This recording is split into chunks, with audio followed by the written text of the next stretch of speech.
If you've ever wondered how to create a great services page or work with me page, you're in the right place. In this video, I'm breaking down how to explain what you do for your paid services in a way that brings all your potential clients to the yard. Hit like if this page on your website needs to be refreshed or rewritten or written from scratch, and let's get going. This is the final video in a 3-part video series where I'm talking through some things you can do to get your business up off the ground or breathe fresh life into it. I'll link the other 2 videos below so you can pop those open in another tab and watch them. I'm also starting another series on email marketing copywriting, so if you don't want to miss that, then click the subscribe button and you'll be in the loop to know when they drop next Thursday. Plus, stay tuned till the end. I'm giving you a lightning round of do's and don'ts of things that you should and shouldn't do on your services page. This comes after drafting dozens of them for the clients and the agency side of my business and then seeing students put into work these. These are things that I've caught and edited during copy chiefing sessions. Yours for the taking. By the way, it was feeling a little bit extra and made a worksheet just for today's video. It's the Work With Me page worksheet, very creatively named. I'll link it down below so you can grab that too.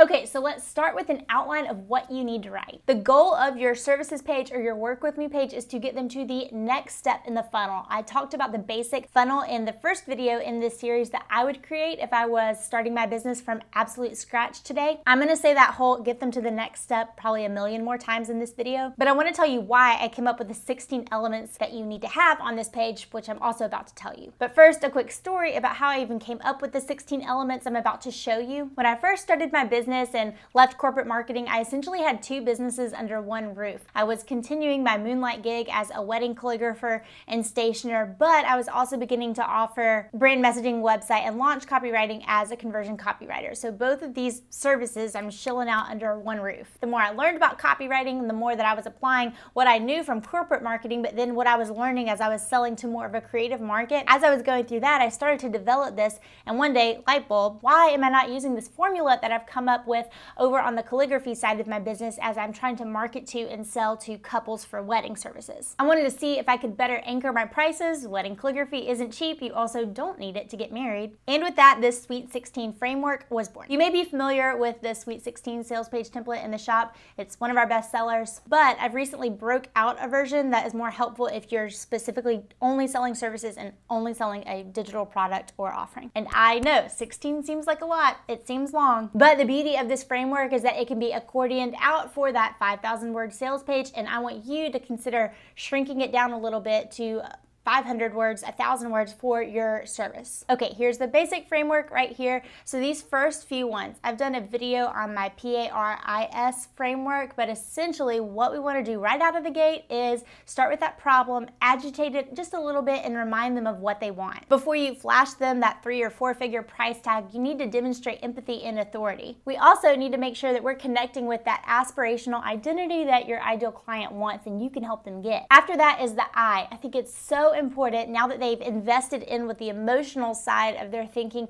we need to back that up with the rational side. So here we want to give them an interesting fact, a data point, a statistic, something that can really give them some meat of, yes, you were thinking this is a good decision, but let me just show you exactly why you were onto something, and it absolutely is. After you've done those 4 things, voila, S, the solution, you can now introduce the offering that you're trying to sell. And as soon as you do that, I want you to bring in a social proof pass. This is the first one you're gonna have on the page, testimonial, case study, some sort of authoritative figure saying why you are trustworthy. Then number 7, this is the Socratic price anchoring, or as I call it more common, the Starbucks test. Because it is 2021, and at this point we've all purchased something and somebody has sold it to us by saying, you could buy your weekly coffee at Starbucks or 4 coffees a month or whatever, or you could put that money over here. That concept, what they're doing there is price anchoring. They're helping you understand and putting it in terms that you can start to associate with where you're already spending your money. So I want you to have a moment on this services page where you're doing that same thing. You're telling them kind of the cost of not doing business with you. What is that going to bring in their life in terms of stress or money spent elsewhere, etc. After that, number 8, this stack, I want you to list out like a grocery store receipt, every itemized thing that they get as part of the service and working with you. Now you've done that, and you can call to action. You can have the button that says either fill out the application to work with me, contact me for your free consultation,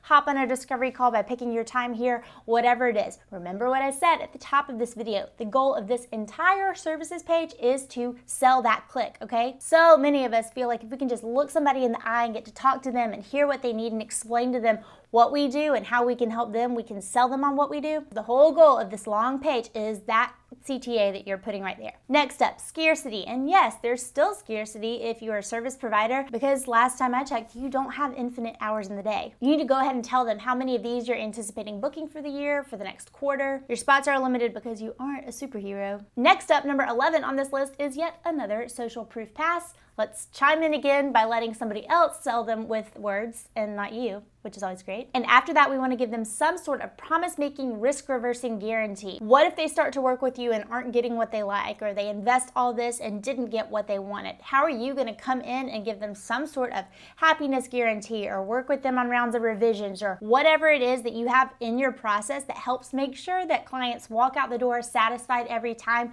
Mention that here. Number 13, a quick line of credibility to explain why I should even trust you to do this. Number 14, it can be helpful to include some sort of attract or repel. How do I know if I'm a fit for this offer versus one of your other offers is better for me, or you don't work with people like me? Related to that, give me a section of frequently asked questions. And finally, the last thing is I want you to give me that one more Hail Mary pass. I want you to give me the PARIS formula one more time with that call to action after it. So again, you can really go for the jugular and remind me of what it is that I'm wanting and how you can help me get it. Okay, I know that was a lot and I breezed through it. Like I said, I go into it more in depth in that template and inside Copywriting for Creatives, but I hope that just in this video gives you a basic starter package, I guess, where you can take that and apply it to your Work With Me, Your Services page. If I can say this to you in red flashing lights, and it's something that I think really helped me when I started my business, is I did not adopt the mentality of being a freelancer. I looked at myself as a business owner day one. Spelling out what you do in a page like this and that long framework, that can really help you start to see what you do as a productized service. A Forbes writer recently wrote this. I loved it. He said that the gig economy is still robust, but the solo commerce model, in which service-based industries, residential home services, caterers, professional services, all of that helps people grow easily from contractors to a solo practitioner business to even a micro small business and beyond. Yeah, that's what a lot of us do as service providers. We look at what we do as a small business. And all of that brings me to this next step. Now that we have this framework, how do you actually organize this message and copy on your website? Okay, there are two services page templates we keep in the arsenal on the agency side of my business, and I'm going to walk you through those here. Number one is what I named the services splash page. It's essentially a menu of your services. And number two is that medium to long form services page like I just walked you through. Here's the sitch. The person that is in the market to spend money on your 4, maybe even 5-figure service, your absolute cream of the crop offer, that person, that ICA, ideal client, is probably not the same as Budget Betty over here, who's looking to just spend, a few $100 or whatever it is and get what she needs. Because of that, we have to speak to these ICAs differently. So you got a couple of options here. Your first option is to have that Work With Me tab on your website go straight to this mid to long form services page where you're outlining what it is you do. It's probably a little bit harder to have this long form page explain multiple different packages, but if you have tiers inside of a package, this could be a great way to do it. But if your offer ladder, and again, I referenced an offer ladder that I would build out if I was starting my business again in that first video. If I'm doing that and I'm really selling to ideal clients that are on opposite ends of the spectrum, then what I'm going to do here is drive to what I call a services splash page. I'm going to have this menu of options available for them to pick on. That way they can compare a little bit more apples to apples. They can choose to click through on one of those CTAs and zoom straight to a mid-long form services page where you're really explaining what you do for the high-end offer. Maybe the lower ticket version, they can click straight to purchase that or talk to you on the phone or whatever it is. That way, if they're seeing a services splash page, they can choose to either click to your big service and see everything that includes in that mid or long form services page, or they can look at one of the other offerings that you're providing if they're, again, an ICA that's very different from the person that's ready to pull out their pocketbook and their hard-earned dollar and spend. And you can let the CTAs to those smaller offers be things like fill out an application or hop on a discovery call with me or whatever it is. Again, remember the purpose of this page is to get them to the next step in the funnel, so you do what it takes to get them there. If you are going with the splash page route, absolutely include some of those PARIS elements that I mentioned back in step 1. I pulled a couple of examples here from some Copywriting for Creative students. I have both Bethy, who provides photography services, and I've got Tiffany, who is a PR coach. I chose these two and wanted to show you their services pages so you can see both a B2C example and a B2B example. If you like the idea of this services splash page and you want to see some examples of that, here's another example. This is a template that's inside FG Funnels. Here's kind of how that would look, but like I said, personally, my recommendation is that absolutely you add up before they see that menu, that PARI stuff, the S is the menu, because we need them to know you've got empathy, you've got authority, you're really listening to their problems before you come out and say,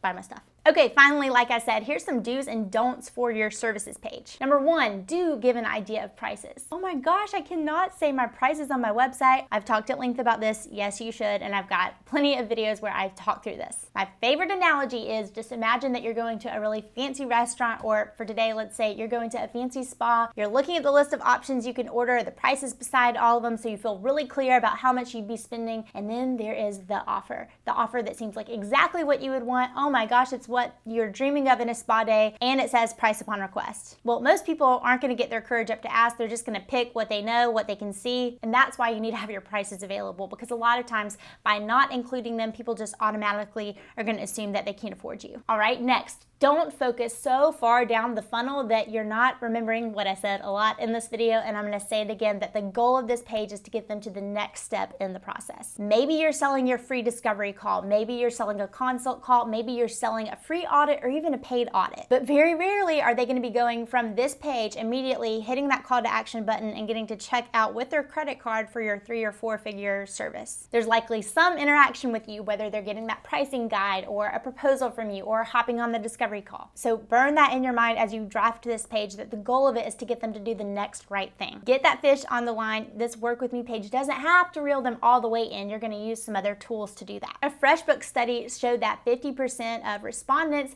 experienced symptoms of poor mental health for the first time this past crazy year as entrepreneurs. I think a lot of the stress that comes with being a small business owner can come from the feast or famine type mentality. I personally have a lot less stress and more confidence if I've got some fish on the line, people I know I'm going to talk to you about my services. Next up, do embed a brief contact form at the bottom of this Work With Me or services page, whether you're doing the services splash page route or you've got the long form page and that's all you have. Maybe they think they are a special snowflake and they don't fit into any of your tiers or any of your offers in your offer ladder. Maybe they love them all, but now they're just having some analysis paralysis and they don't know which one is a fit for them where they are. So include that. And then also, this is a pet peeve of mine, but absolutely have some sort on your contact page of form, if you're going to include a form there that is separate from your application to work with me. I can't stand when I go to somebody's contact page to just reach out about whatever it is, and my only option is to act like I'm a client and it's asking me what date is my event, all that kind of stuff. I just want to say, hey, I know I'm not talking about contact pages in this video, but make sure you have either your email address or you've evergreened out that form so it can suit other types of inquiries, but on the Work With Me page or services page, you can make that one a little bit more application modeled. And finally, don't set unrealistic conversion rate expectations. I broke down conversion rates in this video, so you can watch that. But remember, it's still a numbers game, a traffic game. You can't just launch to this refreshed page and wait for all the calls to come in. You do need to get some traffic pushed to the page to make sure people are actually landing there. They have the option to read through what you have and decide if they're fit or not to go to that next step in your application funnel. That's why I said it so many times in this video that your goal is to really get them to the next step. That is what you're measuring for the conversion rate for this page. Okay, don't forget to look down below. I have that Work With Me page worksheet that may help you sort through this a little bit more. Now you know how to outline your Work With Me page, but what about the branding of it all and how you even figure out why you're different from your competitors? I've got all that and more teed up in this next video for you. Click like, hit subscribe so you don't miss the next series that I have, and comment below if you've got any questions. As always, thank you so much for watching. Here's to working from a place of more rest and less hustle. I'll see you in the next one.